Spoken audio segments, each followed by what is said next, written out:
Queridos irmãos e irmãs, vamos abrir a palavra de Deus lá no livro de Êxodo. Livro de Êxodo.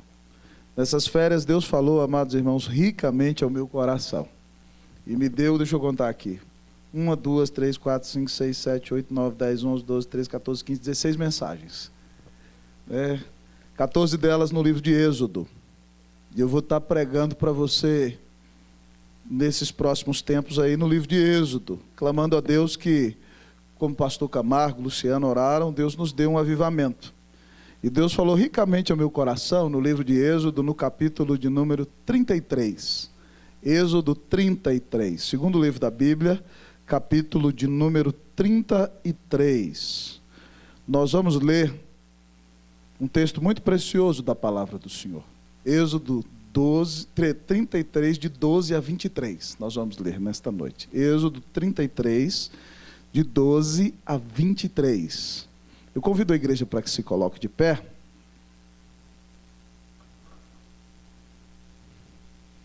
Seria bom que lêssemos todo o capítulo, mas o nosso tempo é exíguo nessa noite. Então eu quero convidar-lhe a desligar seu celular. Entenda bem que o Senhor Jesus fala com você nas Escrituras. Ele não vai telefonar para você, nem vai te mandar mensagem no Zap Zap. Então, pare de ficar no Zap Zap aí e escute Jesus falar ao seu coração nessa noite. Êxodo capítulo de número 33, eu vou ler a partir do versículo 12. Assim diz a palavra do Senhor. Disse Moisés ao Senhor: Tu me dizes, faze subir este povo, porém não me deste saber a quem has de enviar comigo. Contudo disseste, conheço-te pelo teu nome. Também achaste graça aos meus olhos.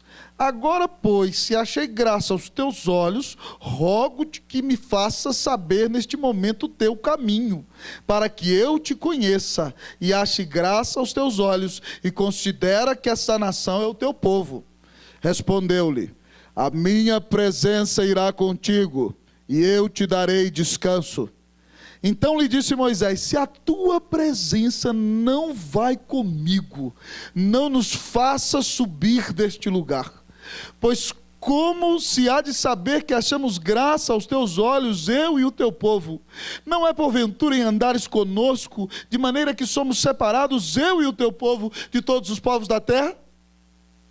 Disse o Senhor a Moisés: farei também isto que disseste, porque achaste graça aos meus olhos, e eu te conheço pelo teu nome. Então ele disse: rogo-te que me mostres a tua glória. Respondeu-lhe: farei passar toda a minha bondade diante de ti, e te proclamarei o nome do Senhor. Terei misericórdia de quem eu tiver misericórdia, e me compadecerei de quem eu me compadecer. E acrescentou: não me poderás ver a face, porquanto homem nenhum verá a minha face e viverá. Disse mais o Senhor: eis aqui um lugar junto a mim, e tu estarás sobre a penha. Quando passar a minha glória, eu te porei numa fenda da penha, e com a mão te cobrirei, até que eu tenha passado. Depois, em tirando eu a mão, tu me verás pelas costas, mas a minha face não se verá. Leia comigo agora o capítulo 34, dos versículos de número 5 até o versículo de número 9. Vamos todos numa só voz. Tendo o Senhor descido na nuvem, ali esteve junto dele e proclamou o nome do Senhor. E passando o Senhor por diante dele, clamou: Senhor, Senhor, Deus compassivo, clemente e longânimo, grande em misericórdia e fidelidade, que guarda a misericórdia em 1000 gerações, que perdoa a iniquidade, a transgressão e o pecado, ainda que não inocenta o culpado, e visita a iniquidade dos pais nos filhos e nos filhos dos filhos, até a 3ª e 4ª geração. E imediatamente, curvando-se Moisés para a terra, o adorou e disse: Senhor, se agora achei graça aos teus olhos, segue em nosso meio conosco, porque este povo é de dura cerviz. Perdoa a nossa iniquidade e o nosso pecado, e toma-nos por tua herança. Oremos uma vez mais, amados irmãos. Pai bendito, nós te adoramos nesta noite, porque o Senhor resolveu mostrar tua glória a nós, na face de Cristo. Deus, obrigado por Jesus, que veio a este mundo, se fez homem, se humilhou para pagar o preço da minha dívida e dos meus irmãos. Muito obrigado porque Ele ressuscitou e está em glória nesse momento. E obrigado porque nós seremos como Ele é em sua glória, quando o Senhor nos transformar. Mas Deus, nós ainda estamos no deserto deste mundo. E a vida do lado de cá do céu, Senhor, muitas vezes é complexa. Deus eterno, tem misericórdia da nossa vida. Deus, nós não podemos encarar este deserto com fidelidade se o Senhor não estiver ao nosso lado. Ó Senhor, se o Senhor não for conosco, sinceramente, eu disse isso ao Senhor nessas férias. Eu não quero seguir adiante. Se o Senhor não for conosco, nós não queremos mais seguir. Pode parar tudo. Nós precisamos é do Senhor. Nós precisamos que o Senhor dirija a nossa vida. Nós queremos, Deus, ter intimidade com o Senhor. Nós queremos contemplar a Tua glória. Portanto, Senhor, nós cremos no Espírito Santo. E nós queremos pedir ao Senhor que a Tua presença aqui, neste lugar de culto, nessa hora, seja inconfundível. Que o nome do Rei Jesus seja exaltado. Que o Senhor aqueça os nossos corações. Que nós tenhamos em mente, ó Deus, ó Pai, tomemos as decisões das prioridades corretas, para que aprendamos a viver com o Senhor. Deus, eu ainda quero orar pela irmã da Karina, que me pediu oração por sua irmã, que está com enxaqueca terrível, e não sabe o que é. Deus, Tu és o Deus que tem todo o poder. Põe Tua mão sobre a cabeça daquela jovem mulher nesta noite, e dá a ela a Tua cura. Nós te pedimos isso em nome de Jesus, para a glória de Jesus. Amém. Assentai-vos, amados irmãos.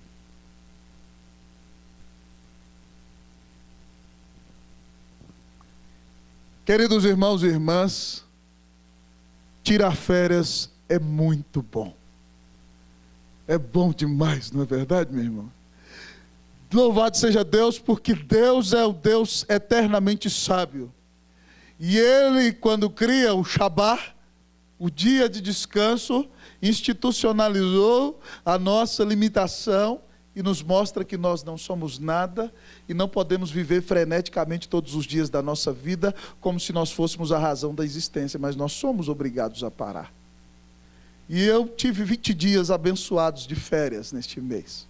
Foram dias muito bons, dias para rever familiares, tanto em São Paulo como em Minas Gerais. Dias para conversar, para brincar, para ir à piscina, para rir com as crianças, para dormir um pouco mais.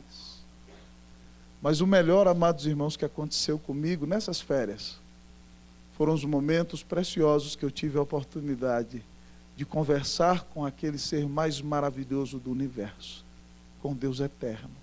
Momentos nos quais nós refletimos sobre a vida, pensamos sobre a existência e conversamos com o Rei da Glória, conversamos com o Eterno. Tive umas abençoadas conversas com o Eterno nessas férias. E como elas abençoaram o meu coração. E nesse texto eu olho, juntamente com você nessa noite, e encontro a Moisés tendo uma conversa com o Eterno. Mas a situação não é a mais favorável, meus queridos irmãos. Moisés subiu ao monte e ficou 40 dias. O pastor de Israel tirou 40 dias de férias. E deixou Arão e Hur à frente do povo. Mas Arão não era um homem tão preparado como os nossos pastores e presbíteros aqui. E de repente, amados irmãos, quando o povo vê que Moisés não vem, porque tirou umas férias para estar com o Senhor, porque o nosso descanso maior é Jesus. Então eles dizem no meio do deserto: cadê esse Moisés que nos tirou do Egito? Faze-nos deuses. E Arão foi um homem fraco, que titubeou, e diz: tragam-me as argolas de ouro de vocês. E Adão molda um bezerro de ouro, talvez relembrando a divindade egípcia do deus Apis, que era simbolizado por um bezerro. E então, quando o povo vê, amados irmãos, aquele bezerro de ouro, moldado por suas joias, eles dizem: eis aqui os vossos deuses. E Arão diz: amanhã vamos fazer uma festa ao Senhor. Sincretismo terrível. mistura de adoração a uma imagem de um bezerro e dizendo que estão adorando o Senhor. E Deus está lá com Moisés no monte, entregando naquele exato momento as tábuas com os 10 mandamentos, escritos pelo dedo do próprio Deus, amados irmãos e irmãs. E de repente o Senhor diz a Moisés: o seu povo prevaricou, cedo me traiu. E Moisés desce, se encontra com Josué lá embaixo da montanha, e Josué diz: há um alarido de guerra. E Moisés diz: não, há um alarido de festa. E a Bíblia nos diz em Êxodo 32, amados irmãos, que o povo se entregou à festa, se entregou à orgia, se entregou à comida e se entregou à idolatria.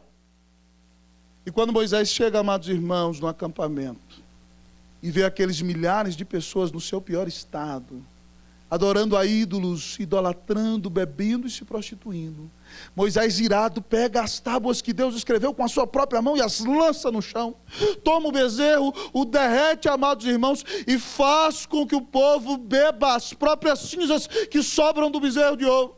Mas o povo está desenfreado, amados irmãos, e há algumas pessoas que mesmo com Moisés repreendendo Arão, e diz: o que esse povo fez com você, Arão? Como é que eles moveram o seu coração? Porque você teve mais medo do povo do que de Deus, Arão. Porque você quis agradar o povo e não a Deus, Arão. O que aconteceu? E Arão inventou a desculpa fajuta, amados irmãos. Mas o povo está desenfreado. E aí Moisés dá um grito: quem está comigo? Quem é do Senhor? Os levitas foram todos. Deus mandou castigar quem não está na presença do Senhor. E os levitas pegam a espada e matam 3.000 naqueles dias, amados irmãos. Uma disciplina terrível, um momento triste. O povo está chorando no deserto, irmão Ari. E de repente, então, no meio daquela grande dor, o Senhor disse: Moisés, eu vou te falar uma coisa, eu não vou andar mais no meio desse povo. Eu não vou mais na nuvem, eu não vou mais na coluna de fogo, porque esse povo é um povo de dura serviço. Pescoço duro, amado irmão, não dobra o pescoço. Essa é a ideia. Esse povo tem um pescoço muito duro. Eu não vou andar no meio desse povo porque eu vou me irritar. E na primeira que eles fizerem, eu vou destruí-los naquele momento, Moisés. E Moisés conta para o povo. E o povo, amados irmãos, entra em desespero e tira as suas joias. A Bíblia chama de atavios. E eles se humilham na presença do Senhor. E Moisés então bota uma tenda chamada de tenda da congregação, a tenda do encontro, lá fora do acampamento, porque Deus não quer estar mais no meio do povo. E aí Moisés então sai para falar com Deus. E cada um se coloca em pé na porta de sua tenda quando Moisés vai. E quando Moisés entra na tenda do encontro, amados irmãos, Deus desce na coluna de nuvem e fecha a porta da tenda. E a Bíblia diz que o relacionamento de Moisés com Deus é tão íntimo que Moisés fala com Deus cara a cara, como se fosse o próprio amigo do Senhor. Então, naquela situação, amados irmãos, dentro da tenda, o povo humilhado de joelhos, Moisés está com Deus e ele tem uma conversa com o Eterno. Essa noite, esse é o tema da nossa mensagem. Uma conversa com o Eterno. Tem dias na sua vida, tem dias na minha vida, que nós temos que parar todas as coisas, todas as atividades, todos os projetos, todos os planos. Temos que parar tudo, porque a situação vai degringolando e nós não conseguimos mais subsistir. A adversidade é mais forte do que nós. Talvez uma grande enfermidade, talvez um pecado terrível que você cometeu, talvez o rompimento de um relacionamento ao qual você tinha se entregado de todo. Então você tem que parar tudo e se encontrar com o Eterno. Nessa noite, ao olhar para esse texto da palavra de Deus, eu quero desafiá-los, amados irmãos, a clamar a intimidade do Senhor, a presença de Jesus, a sermos um povo de oração, e que na igreja presbiteriana do Guará 2 te diga que ali é um povo que conversa com o Eterno. E ao olhar para o texto da palavra de Deus, nós olhamos então, o que devemos falar numa conversa com o Eterno? Numa conversa com o Eterno, devemos clamar a sua direção. Em uma conversa com o Eterno, devemos clamar a sua direção. Versículo de número 12 a 14. Você vai ler comigo. Em uma conversa com o Eterno, devemos clamar a sua direção.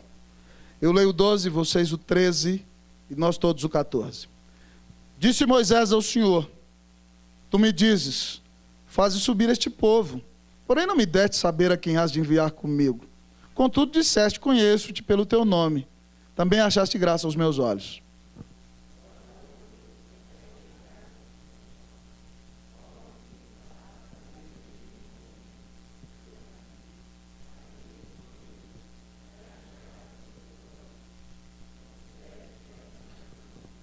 Todos o 14. Respondeu-lhe: a minha presença irá contigo, e eu te darei descanso. A situação é terrível, irmãos. Imagine que Deus diga: eu vou te rejeitar, eu não quero mais nada com você. Só vou fazer com você o que eu disse, porque eu disse e tenho que cumprir minha palavra, mas eu não quero mais papo com você. Eu fico vendo lá a Isabelle na escola, no Mackenzie, as meninas têm um negócio, né? Qualquer coisa que elas fazem, a outra não gosta. Eu não sou mais sua amiga. É desse jeito. Eu não sou sua amiga mais, eu não sou sua amiga mais. Imagine se Deus disser para você: eu não sou mais seu amigo. Que situação terrível. Mas Deus fala com Moisés: eu sou seu amigo, mas não quero o povo. E aí Moisés fala com Deus: olha, o Senhor me mandou fazer subir esse povo que é teu, não é meu? E não está falando quem vai mandar comigo, grande Deus. E o Senhor está dizendo aí que me conhece pelo nome. Conhecer, amado irmão, significa ter intimidade. É a mesma palavra usada, lembra lá, para dizer que José não teve intimidade sexual com Maria até que Jesus nascesse. Então ele disse: o Senhor diz que me ama pelo meu nome, que tem um relacionamento íntimo comigo. E o nome significa identidade. É algo que é extremamente seu. Se eu chamar aqui Roster nesse tempo, ninguém de vocês vai me responder. Só eu. É meu nome. É algo muito íntimo. Então Deus está dizendo para Moisés: olha, eu amo você, Moisés, lá no mais profundo do seu ser. Lá no âmago da sua existência. E Moisés fala: o Senhor falou comigo e disse que eu achei graça diante dos seus olhos. Então, Senhor, me fala, o que vai acontecer? Eu quero que o Senhor me mostre qual é o teu caminho.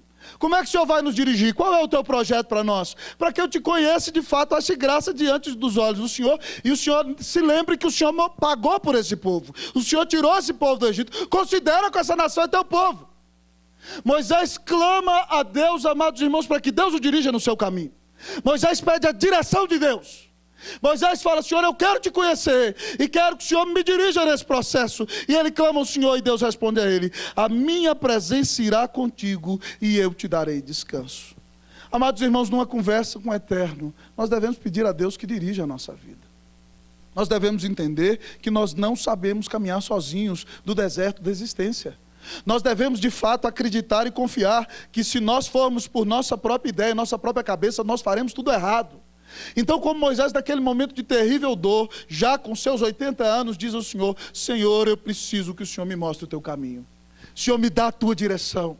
Me mostra onde o Senhor quer me levar. Conduz a minha vida e conduz esse povo teu, Deus, porque eu não consigo levar esse povo sozinho na caminhada. Clama a direção de Deus. Numa conversa com o Eterno, devemos nós clamar a direção de Deus.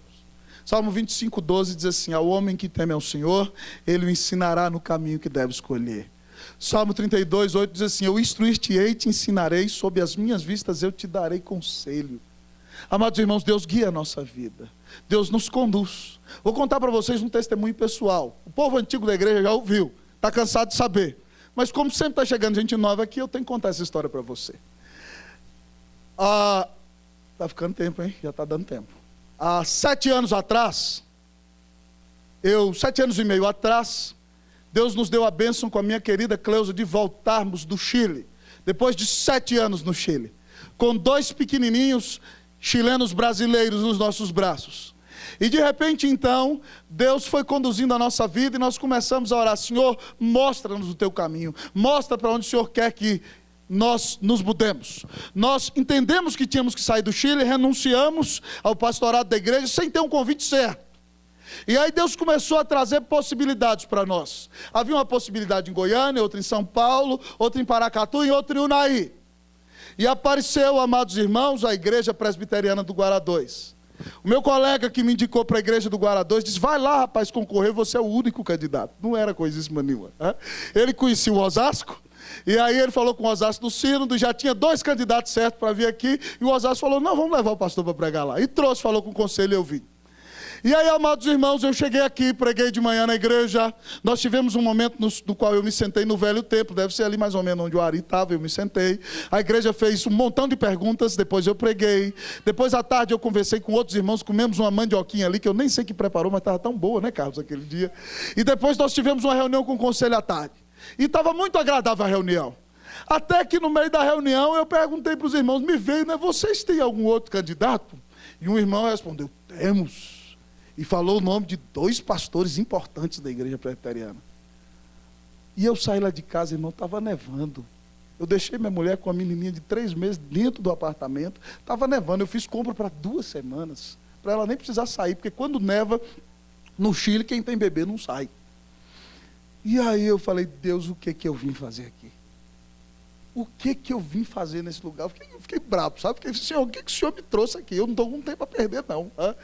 Aí nós terminamos a conversa, eu falei, Deus, olha, eu vou pregar para esses irmãos, eu acho que o Senhor quer que eu pregue aqui. Então me usa com poder hoje, e eu vou sair daqui, vou agradecer aos irmãos, e vou deixar eles escolherem os pastores, porque já está tudo certo. E aí, amados irmãos, lá na casa do Osasco, eu na luta com Deus, o Osasco deve ter pensado, esse pastor entra no chuveiro e não sai, hein? É um problema sério. Com os 40 minutos no chuveiro, orava e chorava e lutava com Deus. E eu, às vezes, esse pastorzinho aí não sai de chuveiro, não, rapaz. Lá no Chile não deve ter água quente. Aí, amados irmãos, ele não falou isso, não, eu estou brincando. E eu falo, Deus, então, se o Senhor quer que eu fique aqui, o Senhor é Deus, eu não mando nada, não, mas fala comigo hoje, Senhor, se o Senhor quiser que eu fique aqui. E nós viemos para a igreja, irmãos. E Deus nos abençoou. E eu quero dizer para você que Deus dirige a nossa vida. Terminou o culto, o presbítero que estava na liturgia, não sei se tocado por Deus, falou, irmãos, vamos lá na porta cumprimentar o nosso pastor. Outro irmão querido chegou e falou assim, pastor, Deus está te chamando para vir para cá? Falei com ele, irmão, eu sou reformado, calvinista, Deus fala na escritura. Ele falou, pastor, eu sei, na minha família tem gente calvinista, assim que nem o senhor, mas o senhor sabe que Deus coloca as coisas no nosso coração. E eu quero saber se Deus está colocando no coração do senhor que o senhor tem que ser o pastor dessa igreja. Eu falei, rapaz, esse cabra é arretado. Falei, acho que Deus está colocando no meu coração que Ele colocou no seu. E o irmão foi falar com os nossos presbíteros. E o reverendo João Batista me chamou no canto, falou assim, pastor, eu acho que Deus está te chamando para ser o pastor dessa igreja. Outros irmãos queridos, Ari, Edmundo, outros na porta, falaram assim, não precisa trazer o outro não, Deus chamou. Aquele dia, irmãos, Deus me falou que eu tinha que vir para cá. E acabou. O resto foi só conversa. Eu voltei para casa, sentei com o Cleusa e falei, Cleusa, Deus está dirigindo, eu acho que é lá mesmo. Mas como Deus dirige a nossa vida, não é verdade? Então por que você fica aí arrancando os cabelos que não tem Deus? Por que você fica nesse desespero doido? Nessa ansiedade terrível? Se você, no lugar de ficar ansioso, pode conversar com o Rei da Glória, com o Criador dos céus e da terra, com aquele que fez o sol, com aquele que domina a existência, com aquele que é soberano sobre tudo e sobre todos, aquele que tem todos os fios de cabelo da sua cabeça contados, aquele que pode conduzir o seu caminho. Você precisa clamar a direção do Eterno. Você tem que dizer, Deus, guia a minha vida. O que acontece muitas vezes, amados irmãos, é que nós queremos conduzir a nossa vida. E não queremos que Deus conduza a nossa vida. Mas você, às vezes, tem que parar, tem que falar com Deus e dizer, Deus, eu preciso que o Senhor me mostre o teu caminho. Irmão, que resposta você está precisando de Deus nessa noite? O que você tem pedido a Deus? Deus, me mostre o teu caminho, apresente ao Senhor a sua causa. Diga, Deus, me dá a tua direção. Deus, eu preciso saber se muda de emprego ou se não muda de emprego.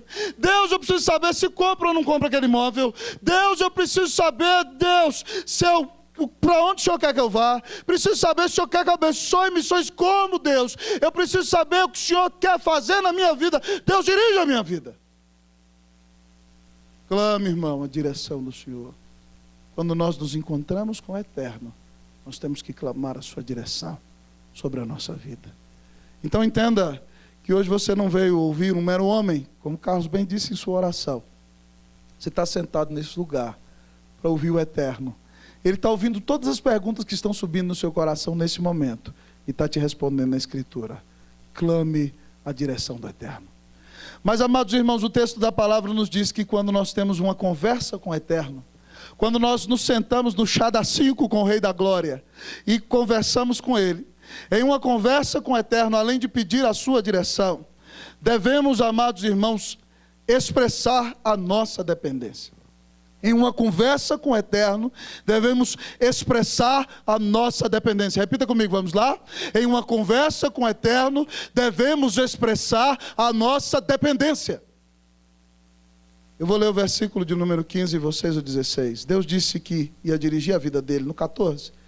Então lhe disse Moisés: se a tua presença não vai comigo, não nos faças subir deste lugar.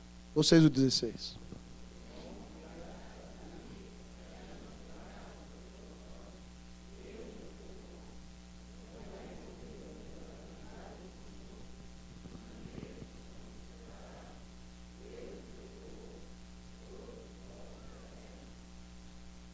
Todos, vamos? Disse o Senhor a Moisés: farei também isto que disseste, porque achaste graça aos meus olhos, e eu te conheço pelo teu nome. Irmão, que oração corajosa. Tem coragem de orar assim? Deus, se o Senhor não vai comigo, me mata logo aqui. Deus, se o Senhor não for me abençoar, não for comigo, acaba logo com esse negócio. Acaba logo com essa conversa. Senhor, se o Senhor não for comigo, para tudo aqui, Deus. Moisés, amados irmãos, tem consciência do seu chamado. Moisés tem consciência que Deus o colocou no ministério para conduzir aquele povo. No capítulo anterior, ele falou para Deus o seguinte: Deus, se o Senhor não vai abençoar esse povo, faz o seguinte, me risca do seu livro. Parece até insolente, me risca lá do seu livro, na eternidade. Olha o amor de Moisés pelo povo que Deus concedeu a ele. Me risca do livro. Se o Senhor não vai salvar esse povo, então me manda para os... Me risca do livro, é isso aí. Deus falou assim: vou riscar do meu livro o que eu quiser. Você não tem nada a ver com isso, em outras palavras. Mas o que Moisés está dizendo é o seguinte: Deus, se o Senhor não me abençoar, não vale a pena. Senhor, se tu não fores comigo, ele diz aqui, olha, se a tua presença não vai comigo, não nos faça subir deste lugar. Deus, deixa a gente nesse deserto aqui. Acaba logo com tudo isso. Se o Senhor não for, eu não quero ir. E ele diz: pois como nós vamos conhecer que o Senhor de fato nos amou? Como vamos saber esse negócio de graça mesmo, na prática? Como vamos saber se achamos graça aos teus olhos e que nós somos o teu povo? Ele falou assim: não é porventura no Senhor andar conosco, de maneira que nós somos separados de todos os povos da terra? O Senhor nos santificou, o Senhor nos salvou, então vem conosco, Senhor. Porque se o Senhor não for conosco, não vale a pena seguir. Amados irmãos, isso é uma expressão tremenda de dependência de Deus. Se Deus não vai comigo e com você, não adianta, amados irmãos. Na força do braço da carne, nós não vamos conseguir realizar nada para Deus neste mundo. Se Deus não estiver na frente da sua vida, como pai na sua casa, como esposo, você vai fracassar na sua missão. Se Deus não for conosco no pastorado e na direção desta igreja, não vale a pena prosseguir. Se Deus não conduzir cada passo da nossa vida nesse mundo, nós vamos fracassar, amados irmãos. Então, tal como esse homem, que corre o risco de ser temerário, nós devemos dizer a Deus: Deus, sem o Senhor nós não vamos não. Essas férias foi um momento muito precioso para mim. Teve dia de eu botar o joelho de madrugada na cama, Cleuzinha dormindo, eu falei: Deus, se o Senhor não vai comigo, eu não vou, não dá. Foi dia de conversa assim, sabe, rasgada com o Eterno, Carlos. Eu falei: Deus, eu não vou sem o milagre.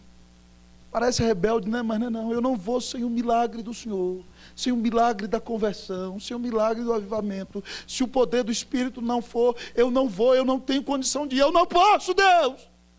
Eu não consigo. Você só pode, amado irmão, entender isso quando você sabe que é um miserável pecador e reconhece o grande amor do seu Senhor e a grande salvação que Ele te tem dado na pessoa de Cristo. Jesus diz, amados irmãos, em João 15,5 o seguinte: eu sou a videira e vós os ramos. Todo aquele que está em mim e eu nele, esse dá muito fruto. Sem mim nada podeis fazer. Se Deus não nos abençoar, irmão, a gente pode fechar a porta, você pode ir para sua casa. Não vale nada. Só religiosidade. Só obra do homem. É por isso que nós temos que dizer para o Senhor que nós somos dele, que nós o amamos, que nós precisamos dele, que nós precisamos da unção do seu Espírito. Nós precisamos do seu poder. É por isso que quando alguém sobe para pregar nesse púlpito, amado irmão, não vem aqui fazer um discurso ou só contar piadinha para você dar risada. Mas nós estamos aqui com temor e reverência, porque nós temos a consciência de que quando abrimos as Escrituras e elas são expostas com fidelidade, o próprio Deus está aqui falando com vocês. O Espírito Santo aquece os nossos corações, restaura a nossa alma, salva vidas e dá à igreja o milagre da conversão. É por isso que nesse ano nós estamos orando: Deus, dá-nos avivamento. Deus, dá-nos os teus eleitos. Deus, abençoa-nos, grande Deus. Porque se o Senhor não for, nós não vamos. Já falou isso para Deus? Tem dia que você tem que parar tudo e dizer para Deus. E aí você ouve o Eterno dizer para Moisés, por terceira vez o que aparece no texto: tudo bem, filho? Parece, amado irmão, aqui um grande debate entre Moisés e o Eterno. E o Eterno é tão maravilhoso. Você lembra que eu preguei para você num texto de Jacó, antes de sair de férias, que o Eterno, ele se deixa persuadir por um pecador. O primeiro pedido de Moisés, ele falou: tudo bem, Moisés, está certo, meu filho, vou te mostrar o meu caminho. Segundo lugar, tudo bem, Moisés, eu vou com você. E ele diz: farei isso, porque você achou graça diante de mim e eu te conheço pelo nome. Deus está dizendo: Moisés, eu amei você, eu te salvei, eu te amo até as suas entranhas. Até no útero, se Moisés tivesse. Não tem. Irmãos, nós temos que depender de Deus. Se nós não dependermos de Deus, não adianta. Não dá. E Moisés aprendeu isso, sabe, irmãos, a ferro e a fogo na fornalha da aflição. Porque no começo do ministério dele, eu vou pregar nesse texto mais à frente, ele sabia que Deus o tinha constituído o libertador de Israel. Ele foi o único egípcio criado pela filha de Faraó. Com 40 anos de idade, ele se forma na universidade egípcia. E alguns historiadores dizem que Moisés chega a conduzir algumas batalhas do exército egípcio. Um homem extremamente culto, que fala diversos idiomas, um poliglota, um intelectual, um arquiteto da guerra, e alguém que sabe que é do povo de Deus. E Moisés, Estevão pregando em Atos, diz que Moisés sabia que Deus ia libertar o povo através dele. E um dia Moisés sai para visitar o povo e vê um egípcio arrancando do chicote e açoitando o judeu. Toma, judeu miserável, toma! E o judeu, ai, ai, ai. E Moisés, amados irmãos, não depende de Deus naquele dia. Mesmo sendo um homem manso, ele mata o egípcio e o enterra na terra. E, amados irmãos, no outro dia ele sai para ver os judeus de novo, e dois irmãos começam a brigar. E ele fala: rapaz, vocês são irmãos, que briga é essa? E o outro vira para ele: você vai me matar igual você matou o egípcio? Vai me matar? Quem te constituiu juiz sobre nós? Quem fez de você autoridade sobre mim, rapaz? Moisés não dependeu de Deus, não esperou a hora de Deus. Ele quis fazer tudo na força do seu próprio braço. E foi envergonhado. E aí a conversa correu, o faraó descobriu e ele teve que fugir. Quando um homem não depende de Deus, amados irmãos, ele é precipitado, ele é envergonhado, e ele vai ser afugentado, porque ele não caminha com o Senhor lado a lado. E muitas vezes, amado irmão, você tem se frustrado, tem batido a cara na porta, porque você não espera pelo Senhor, não quer fazer as coisas do jeito de Deus. Em uma conversa com o Eterno, diga para Deus hoje: Deus, eu dependo do Senhor. Eu dependo do Senhor. Mas em último lugar, nessa noite, amados irmãos, o texto da palavra, nos chamando a conversar com o Eterno, a buscar a sua intimidade, nos diz que nessa conversa com o Eterno, como já temos ouvido, nós devemos buscar a sua direção. Nós devemos expressar a nossa dependência. Mas uma conversa com o Eterno nós devemos buscar a sua intimidade. Em uma conversa com o Eterno, nós devemos buscar a sua intimidade. Vamos falar comigo? Vamos lá? Em uma conversa com o Eterno, nós devemos buscar a sua intimidade. Diga para o seu irmão, busque a intimidade do Senhor. Diga para ele. Salmo 25,14 diz que a comunhão íntima do Senhor é para os que o temem, aos quais Ele dará a conhecer a sua aliança. Olha o que Moisés faz no debate com Deus. Ele já ganhou, amados irmãos, 2 respostas. Se fosse eu, já parava por aqui. Mas Moisés vai tendo ousadia e vai vendo que o Eterno cede naquela reunião importantíssima, amados irmãos. Então ele se atreve, quase que loucamente, a pedir algo que ninguém até aquele momento havia pedido. Ele diz a Deus no versículo de número 18: rogo-te que me mostres a tua glória. Oh, amado irmão, você pedir isso para Deus: Deus, eu quero ver a tua glória. Esse é aquele momento onde parece que o céu e a terra vão parar. Rogo-te que me mostres a tua glória. E agora, que resposta haverá depois desta? E o Eterno diz a ele: farei passar toda a minha bondade diante de você. Irmão, imagine o Deus da glória, com sua glória manifestando-se diante de nós. Farei passar minha bondade diante de você, Moisés, e vou fazer o seguinte, vou proclamar. Deus diz: olha, eu vou passar, mas vou pregar, para dizer que Deus se revela também pela sua presença, mas pelo poder da sua palavra. Vou proclamar diante de você o nome do Senhor. Moisés, eu vou ter misericórdia de quem eu tiver misericórdia. Eu quero ter misericórdia de você. E eu vou ter misericórdia de quem eu quero ter misericórdia, Moisés. E vou me compadecer de quem eu quero. Mas você não vai poder ver a minha face, porque nenhum homem verá o meu rosto. E o rosto aqui simboliza a glória de Deus, irmãos. Nenhum homem verá o meu rosto e viverá. Mas eu vou te colocar num lugar na pedra, Moisés. E vou pôr a minha mão. E vou passar proclamando o meu nome para você. E depois que eu passar, você vai me ver pelas costas, porque ninguém pode ver a minha face e viver. E aí Deus manda ele subir para o monte. Antes Deus escreveu na tábua com o dedo dele. Agora Deus falou: vai lá, prepara 2 tábuas de pedra. Você vai escrever o que eu vou falar e você vai subir para o monte e eu vou encontrar com você. E quando Moisés subiu, Deus falou assim: ó, não deixa nenhuma vaca encostar no monte, porque o negócio é meu contigo. E aí Moisés sobe, amados irmãos, e o que acontece é o seguinte: Deus desce para o monte.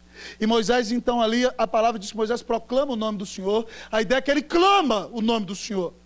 E quando Moisés está ali, Deus desce, Deus cumpre o que ele diz. Eu quero que você olhe comigo, lá a partir do versículo número 5, versículo 6, vamos ler comigo? E passando o Senhor diante dele, certo? Deus o colocou dentro da pedra e botou a mão. E passou diante dele, e o próprio Senhor foi pregando, clamando, o Senhor dizendo, e o Senhor clamou, o verbo é proclamou, clamou, gritou, se revelou. E Deus colocou ele na pedra e foi dizendo quem ele era. O que o Senhor disse: Senhor, Senhor. Ou seja, eu sou o Senhor, Senhor, o Deus eterno, o autoexistente, que sou o Deus compassivo. Eu tenho compaixão do meu povo, Moisés, eu amo o meu povo. Eu sou clemente, eu tenho pena do meu povo. Eu sou longânimo, eu tenho uma paciência que ninguém tem, Moisés. Eu sou Deus fiel, eu cumpro a minha palavra, Moisés. Eu tenho misericórdia do meu povo durante 1000 gerações, Moisés. E amaldiçoo até a 4ª aquele que não me teme e não anda comigo, Moisés. Moisés, eu sou o Senhor. Eu me apresento a vocês. E Deus tira a mão. E Moisés vê ele pelas costas. E quando Moisés vê o Senhor, amados irmãos, o texto diz que Moisés curva-se. Moisés cai de joelhos. E diz a ele: meu Senhor, se agora eu achei graça aos teus olhos, segue em nosso meio, vai conosco, por favor, Senhor, porque o teu povo é de dura serviço, nós somos pecadores mesmo. Perdoa a nossa iniquidade e o nosso pecado e toma-nos por tua herança. Sabe qual é o maior privilégio da vida? É conhecer a Deus. Conhecer a Deus. Sabe qual é a maior bênção que você pode ter nessa vida? É conhecer a Deus. Você pode ter intimidade com o Todo-Poderoso. Talvez você ache que é um ninguém porque nunca foi lá no gabinete de Dilma. Dilma, se não se converter a Cristo, você sabe para onde ela vai. mas você pode ter intimidade com o Eterno. Você pode dizer: Senhor, eu quero te conhecer. E Ele vai se revelar para você desse jeito do texto, proclamando a sua palavra, os seus atributos. E você será quebrantado na presença deste Senhor maravilhoso. Amados irmãos, que privilégio maravilhoso é conhecer a Deus. C.S. Lewis, amados irmãos, comentando que os cristãos dizem: que o problema do mundo é que o povo do mundo quer os prazeres, o prazer da bebida, o prazer do sexo, o prazer da gandaia, o prazer da festa. Ele disse que esse não é o verdadeiro problema. O problema é que o homem não quer o maior prazer, porque o prazer da bebida, o prazer da sexualidade deturpada, da gandaia, é efêmero, é pequeno. Ele diz: o problema é que o homem é tão preguiçoso que ele não quer conhecer o maior prazer. E o maior prazer é o prazer de conhecer a Deus, de contemplar a Deus em sua glória, de ter intimidade com o Senhor, de ser cheio do Espírito Santo, de ouvir Deus falar na sua palavra, de ter o coração aquecido pela presença de Jesus, de ser amado, de ser perdoado, de ser lavado no sangue do Cordeiro, de se tornar amigo de Deus. Esse é o maior de todos os prazeres. Irmão, quando você tem intimidade com Deus, você vai ver que não tem nada nessa vida que se compara à comunhão íntima do Senhor. Não há prazeres, não há riqueza, não há prestígio diante de homens, não há amor de mulheres, não há nada que se compare ao prazer de contemplar a intimidade do Senhor. E eu creio que Deus, por meio deste texto, nesta noite, está chamando esta igreja, em 2014, para ser uma igreja que conhece o seu Deus, para ser uma igreja que se humilha em oração, para ser uma igreja que clama: Deus, dirige a minha vida, Deus, conduz os meus passos, Deus, eu dependo de Ti, Deus, eu quero contemplar a Tua glória. Irmãos, nós podemos desfrutar de tudo isso, sabe por quê? Porque Deus amou ao mundo de tal maneira que deu seu Filho unigênito para que todo aquele que nele crê não pereça, mas tenha vida eterna. Jesus veio revelar Deus para nós. Morreu na cruz para nos salvar, ressuscitou da morte, e agora todo aquele que nele crê é perdoado, é lavado, e quando crê no Senhor, recebe o Espírito Santo, é batizado pelo Espírito na hora da conversão. E agora o Espírito de Deus habita em você. E quando você para tudo para conversar com o Eterno te responde e fala com você na sua palavra.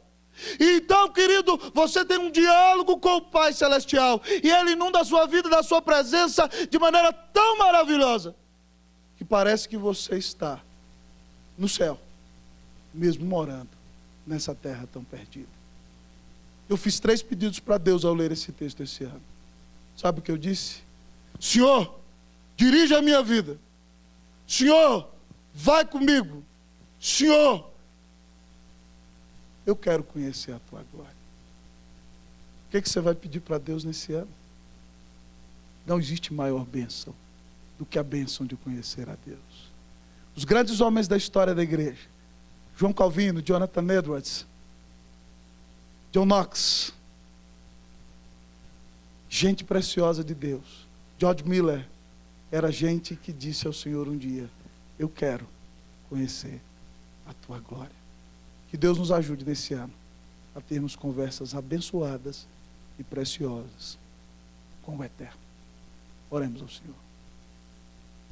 Seminarista Fábio, por favor, se coloque de pé e ore por nós.